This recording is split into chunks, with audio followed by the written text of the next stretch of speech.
And we're back once again, only on It's Last Call. Last Call of the Alcohol, only on the lastcallpodcast.com. And join me here on location. Once again, we always love having him on the show because he's not afraid to speak his mind. He'll be fighting on October 25th at the MGM Grand on Amazon pay-per-view against Sebastian Fondura in a major title fight. Well, I give you once again a one-time himself. I give you former welterweight champion of the world. I give you Keith Thurman. Now, so Keith, How why you doing? Fedor? I mean, there were a lot of guys to know that you were looking at. What was it about him that made you go, "I want this guy"? I mean, the WBC world title at 36 years young. I'm not getting younger. So, you know, I mean, there's just no safe route in boxing. Maybe there is. I don't know how to take it. Okay.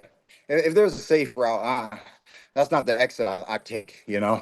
I like the main road. I like the main action, the spotlight. And I just always say the fight in my head first before I agree to the fight. I remember I was supposed to, they were supposed to be giving me Stanley Onis back last year.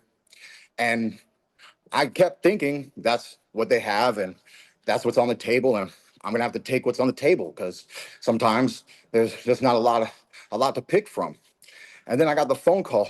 They said, "Hey, Keith, are you interested in moving up in weight and fighting Tim Tszyu? By the way, you don't need to take this fight.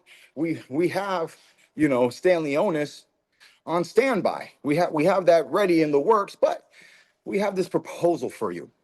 And I thought to myself, Keith one-time Thurman versus Stanley Onis, or Keith one-time Thurman versus Tim Tszyu, who was at the time an unbeaten world champion coming from Australia. It was a no-brainer. So here, after my fight in March, that happened to be in Australia, to just brush off the dust, be back in action, prove that I can go through a training camp and not have to deal with another injury. They treating your man's like an injured racing horse. They said, "Man, he was one of the greatest, but can he really get to the finish line? There's a lot of money behind boxing. I understand the game. I understand the politics. I understand what it's all about. But they saw me do what I do, talk my talk and walk my walk right to a victory overseas. Now we're back. We're back.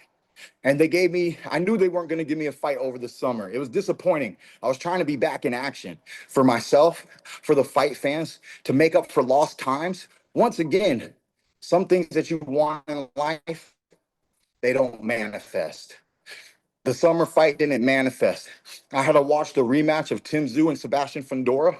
I was there live. And after that, I got a phone call saying, "Hey, what do you think about Virgil Ortiz?" I said, "Hey, sounds like I get to feed my family. I have no problem with the fight." All of a sudden, without no contract being presented, another phone call came in and said, "Hey, Keith, we're pretty sure we can make the Fondura fight. What do you want? You want Virgil or you want Fondura?" And I said, "Are you asking me, do I want the interim title or the WBC world title? I really don't care whose name's attached to it. You know, Once a champion, always a champion. You know, Once you feel what it's like to be a champion, and when you're working, I mean, look, I'm behind on my schedule. I have to burn these calories. I'm doing steady state cardio as I speak to you right here, right now. So when you put in the work, you want that reward on the other side. And I don't care how towering, how tall of a man he is, he's never been in the ring with Keith one-time Thurman. And I am looking forward to the challenge, to the obstacle, and to show the world the same thing that Muhammad Ali said. I'm going to show you how great I am at 36. This wasn't my doing. This was God's plan. God had a plan that I could never imagine, that I could never foresee. There's a lot of doubters and people waiting for October 25th. Can he do it? Is this the end of his career? Does Sebastian Fondura dominate Keith Thurman? No one's ever dominated Keith Thurman, but it's okay. Is he going to be the one who dominates and destroys, maybe stops Thurman? Because a lot of fighters in my generation, besides me, Crawford, and Canelo, there's a lot of fighters who are just not performing like they once performed. And so there's a lot of doubt. But for all my haters, I use them as my motivators. And I look forward to showcasing my skills and talent in the MGM Grand Arena. Redemption, where I lost in 2019, my unblemished record to Manny Pacquiao. It's redemption. The time is here. The time is now. Thurman versus Fondura. It's going to be a great fight. Here's the good news. He is not a Klitschko tall fighter. He's not going to stand outside, throw a jab, and keep you at bay. He loves to throw punches at bunches and weird angles. I'm guessing you and your team already popped in the Brian Mendoza fight when, okay, he can get caught. He's susceptible because his defense is his offense. How much do you look at this fight and go, okay, if I'm patient enough, he will make a mistake. He will do something. He doesn't believe in staying from the outside, doesn't believe in his height, even though he's 6'5", with an 85-inch reach. He will come at me, and I just got to wait for that big punch to land. I mean, you know, in the 7th round, right before Tim Tszyu quit and didn't come out any further, Tim Tszyu, I think that was almost Tim Tszyu's best round. I think he had all the highlights, you know? Like you said, Fondura can be caught. He can be clipped. And just with my amateur pedigree, my professional pedigree, and just overall boxing knowledge and IQ, you know, like you just said, there will be an opportunity, and there may even be more than one. He's not a flawless fighter. He's not the quickest. He's not the slickest. But boy, is he a problem. Is he a problem for many, many men? In the words of 50 Cent, he's a problem for many men. But I believe that I'm going to be a problem for him. And thus we signed the contract. You mentioned before about, there's no easy fights. There are. You could do what some guys are doing, like Jake Paul, and just fight Jake Paul. You could probably feed off of, the celebrity / influencer fights. Why does this mean so much to you? I mean, for you, it's you. I know I've known you for a while. Titles mean more than money. That's for you what you want. Why is that? Why is that something that even as you said it, in your late 30s, even though other guys of your peers like Danny Garcia and Sean Porter have retired, for you, you're still chasing the gold. Can't stop living the dream. You gotta beat it out of me. I'm a big dreamer. Every time you see Keith Thurman fight, what do you see? Red, white, and blue. The American flag.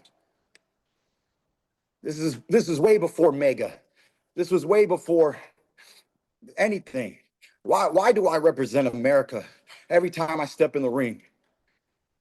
Not just because boxing was one of the original great American sports when it came to entertainment, but because I was a young man who had that Olympic dream growing up in the amateurs. I lost in the finals of the Olympic trials for the '08 China Games. And when you go to the Olympics, what do? You represent your country. And as soon as I got on HBO, I knew how I wanted to present myself. And red, white, and blue. Because to be in that ring, just to stand in the ring itself, under the bright lights, with all the fans, I mean, it's my all-American dream coming true. I mean, I just remember when they said you can be what you want to be. When you're 10 years old, 11 years old, you live in America. You can be what you want to be. You can do whatever you strive to do and put your mind to. Like I said at the press conference, you got to see it, you got to believe it, and then you achieve it. And for my legacy is just not done. I believe in the continuation. One more time, baby. Let's do this. Let's make greatness happen in the sport of boxing. Let's continue the legacy that already is Keith one-time Thurman as we move up and go for the 2 divisional world championship status, you know, against one of the elite champions in the modern day. I mean, this is boxing, baby, where the old dog, the old vet, they don't give up. You know, they still got a strong bite. And I just remember Hagler, Hearns, Sugar Ray Leonard, you know, Roberto Duran. And in my heart, I'm old school. I might have been born in 88, but in my heart, I'm a throwback, baby, 68. I promise. You're looking at the picture here. And we've seen a lot of fighters get intimidated. He is a tall, young, powerful fighter. Conventional wisdom, hey, he'll win. Bivol beat Canelo Alvarez simply because Dimitri Bivol was the bigger, taller guy. You're very confident in this. How much of this for you is a mental fight where you have to look at this and go, I don't care if he's taller, I don't care if he's younger, I don't care if he's going to throw probably 120 punches per round. I will ignore all of this. I'll ignore facts and just go, you know what? I believe myself and I will win this fight. You know, you can tell that your man Keith one-time Thurman, he knows how to enjoy a press conference, okay? But leading up into a fight, I listen to everything that my opponent says. Because of course, we both have theories. We all have our own predictions, pre-fight mental thoughts, mental thought patterns. But there was something that came out of Fondura's mouth that just made me feel even better. And what he said on that podium was that he's been learning on the job. To a degree, we all learn on the job. But with my amateur pedigree, from the day that I turned pro, I just came more prepared. And I don't believe that a fighter of this styles makes fights. Remember that, people. It's not just the fighters. Styles make fights. Any given Sunday, as they say in football, but styles makes fights. And it's the little things on the world-class level. It's the little mistakes that end up being big mistakes, detrimental. I tell people, it's like Tiger Woods on the 18th hole, missing an 8-foot putt. How many 8-foot putts has he made in his career? And just because he missed this putt, he can't walk away with the green jacket. That's what sports are about. It's not always about what you do right. It's about what you do wrong, how many mistakes you make. You can't take back time. Round 1. Ding, ding, round 2. Ding, ding, round 3. Ding, ding. You can't take it back. This is speed chess. But if every time I take a pawn, you're getting hit in the face. So when he said that he's been learning on the job, I just see mistakes that I believe I can capitalize on, you know, and it's all theory for now. I'll be honest. It's all theory for now. But the same way that you said the taller man beats the smaller man, that too is all theory for now. The truth is coming, and it comes October 25th for the world to see. And I'm in preparation, training hard each and every day to make it happen. There you have it, ladies and gentlemen. Once again, we always have on the show. I give you it is the man who'll be looking to shock the world October 25th, only in on Amazon pay-per-view from the MGM Grand in Las Vegas, Nevada. I give you one-time Keith Thurman. But Keith, before I let you go, where can fans check you out at? Where is the website? Where is the Twitter, Instagram, and who are the sponsors for this fight coming up once again, October 25th? Right now, my team's working on the sponsors. I'm in here grinding, sweating it out, doing what I need to do. But we're going to have to pump the content in. I've been a little overly focused. We're going to pump the content in on the Instagram, Keith One-Time Thurman. That's going to be the best thing to follow leading up to this competition come October 25th. Keith Thurman, ladies and gentlemen, once again, always honor and pleasure to have you on the show. We come back, a lot more going on here, only on its Last Call. Last Call of the Alcohol, only on the lastcallpodcast.com.